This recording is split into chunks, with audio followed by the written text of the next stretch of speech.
வணக்கம், welcome to orange candy. நம்ம இன்றைக்கி பார்க்க போகிற ரெசிபி வந்து சென்னா மசாலா. நார்த் இந்தியன் ஸ்டைலில் வந்து சென்னா மசாலா வீட்டில் எப்படி செய்யணும்னு வாங்க பார்க்கலாம். இது வந்து சப்பாத்தி, ரொட்டி, பூரி, நான்கு இதுக்கெலாம் வந்து சூப்பரான ஒரு சைட் டிஷ். ஸோ வாங்க சென்னா மசாலா செய்யறதுக்கு தேவையான பொருளும் செய்முறை என்னன்னு வாங்க பார்க்கலாம். இதுக்கு வந்து நான் 1 கப் அளவுக்கு வந்து வெள்ளை மூக்கடலை, அதாவது காபூலி சன்னா எடுத்திருக்கேன். இது வந்து நான் முன்னாள் நைட்டே வந்து நல்லா வாஷ் பண்ணி ஊற வச்சு வச்சுருக்கேன். ஸோ ஃபஸ்ட்டு ஸ்டெப்பு வந்து நம்ம எடுத்து வச்சுருக்க மூக்கடலையை வந்து நல்லா வேக வைக்கணும். ஸோ அதுக்கு வந்து நான் ஒரு ப்ரெஷர் குக்கரில் 1 கப் அளவுக்கு வந்து ஊற வச்ச காபூலி சன்னா சேர்த்துக்கிறேன். அது கூட வந்து 3 கப் அளவுக்கு வந்து தண்ணி சேர்த்துக்கிறேன். இப்போ வந்து அது கூட வேகிறதுக்கு வந்து கொஞ்சமாக உப்பு சேர்த்துட்டு மூடி போட்டு நல்லா ஒரு 6 விசில் வர வரைக்கும் நல்லா வந்து வேக விட்டுடலாம் நம்ம இதை. இப்போ பாருங்கள், நல்லா ஒரு 6 விசில் வந்துருச்சு. நம்ம வெள்ளை மூக்கல்லாம் நல்லா வெந்து சாஃப்ட் ஆகிடுச்சு பாருங்கள். நல்லா அமுத்தி பார்த்தா நல்லா சாஃப்டாக இருக்குது. இந்த ஸ்டேஜ் வர வரைக்கும் நல்லா வந்து வேக வச்சு எடுத்துக்கணும். ஸோ இப்போ அடுத்ததாக வந்து நம்ம அதுக்கு தேவையான மசாலாலாம் வந்து ரெடி பண்ணிக்கலாம். ஸோ இது ஃப்ரெஷ் மசாலா வந்து நம்ம சென்னா மசாலா செய்ய போகிறோம்.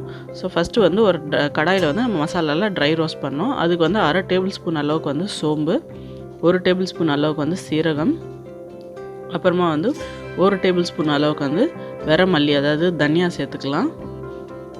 இது கூட வந்து 2 ஏலக்காய், 6 கிராம்பு, அப்புறம் ஒரு பிரிஞ்சி இலை, அப்புறம் சின்ன துண்டு ஜாதிபத்திரி, அப்புறம் 4 வரமிளகாய். அது கூட வந்து பட்டை வந்து 1 இன்ச் சைஸ் அளவுக்கு வந்து 2 துண்டு. ஸோ அது வந்து சேர்த்துட்டு நல்லா வந்து அதுலேருந்து ஒரு மணம் வர வரைக்கும் ட்ரை ரோஸ்ட் பண்ணிக்கலாம்.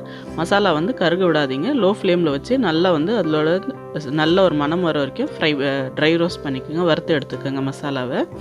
இது நல்லா ட்ரை ரோஸ்ட் ஆனதுக்கப்புறமா ஃப்ளேம் ஆஃப் பண்ணிட்டு மிக்ஸி ஜாரில் அரைச்சி அதை பொடி பண்ணி வச்சுக்கோங்க. அடுத்ததாக வந்து அதே கடாயில் வந்து 2 ஸ்பூன் அளவுக்கு வந்து எண்ணெய் சேர்த்துக்குங்க. அதில் ஒரு துண்டு வந்து பிரிஞ்சி எல்லாம் சேர்த்துக்குங்க. இதில் வந்து நான் ஒரு பெரிய சைஸ் வெங்காயம் வந்து மிக்ஸி ஜாரில் போட்டு அரைச்சி வச்சுருக்கேன். ஸோ அரைச்சி வெங்காயம் பேஸ்ட்டை வந்து இதில் சேர்த்துக்கலாம். நம்ம இது கூட வந்து ஒரு பச்சை மிளகாய் வந்து நீட் வாட்டத்தில் கீறி வச்சுருக்கேன், அது சேர்த்துக்கலாம். இது கூட வந்து 1 டீஸ்பூன் அளவுக்கு வந்து இஞ்சி பூண்டு பேஸ்ட்டு சேர்த்துக்கலாம். இஞ்சி பூண்டோட பச்சை வாடை போகிற அளவுக்கும், அப்புறம் வெங்காயம் வந்து நல்லா வதங்கணும். ஸோ நல்லா வந்து அது வதங்குற வரைக்கும் நம்ம வந்து வெங்காயத்தை வதக்கிக்கலாம். அதில் இருக்கிற தண்ணியெலாம் போயிட்டு நல்லா வந்து வெங்காயம் வந்து வதங்கணும். இப்போ பாருங்கள், நல்லா வெங்காயம் வதங்கிடுச்சு, இஞ்சி பூண்டோட ராஸ்மெல் போயிடுச்சு. அடுத்ததாக வந்து நான் வந்து 4 தக்காளி வந்து மிக்சியில் போட்டு அரைச்சி வச்சுருக்கேன். ஸோ அந்த தக்காளி பேஸ்ட்டும் இதில் சேர்த்துடலாம். தக்காளி சேர்த்ததும் நம்ம இதுக்கு தேவையான மசாலாலாம் சேர்த்துக்கலாம். 1/4 டீஸ்பூன் மஞ்சள் தூள், அப்புறமா வீட்டில் அரைச்ச குழம்பு மிளகாய் தூள் வந்து 2 டீஸ்பூன் நான் சேர்த்துக்கிறேன். இன்கேஸ் அது இல்லைன்னா நீங்கள் வெறும் மிளகாத்தூளும் மல்லித்தூளும் தனித்தனியாக சேர்த்துக்கோங்க.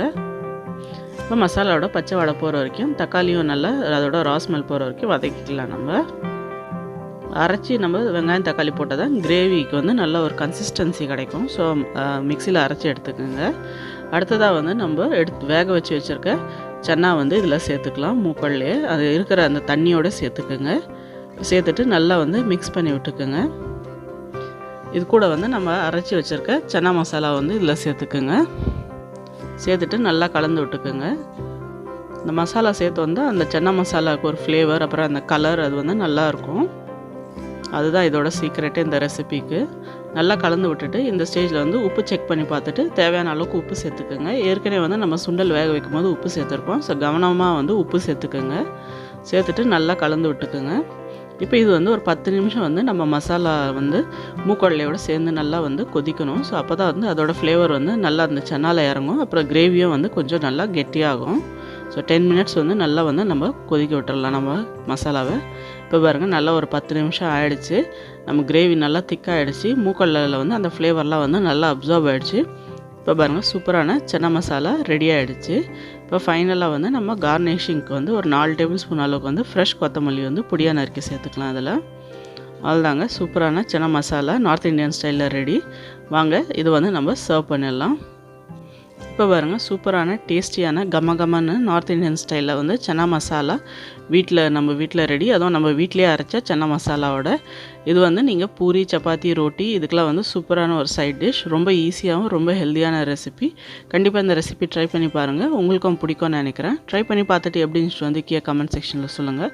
அப்புறம் இந்த வீடியோ உங்களுக்கு பிடிச்சிருந்தால் லைக் பண்ணுங்கள், ஷேர் பண்ணுங்கள். அப்புறம் மறக்காமல் எங்கள் சேனல் ஆரஞ்ச் கேண்டிக்கு சப்ஸ்கிரைப் பண்ணுங்கள். கூட வந்து பெல் ஐக்கனை ப்ரெஸ் பண்ண மறக்காதீங்க. அப்போ தான் எங்கள் சேனலோட உடனடி நோட்டிஃபிகேஷன் உங்களுக்கு வரும். நன்றி, வணக்கம்.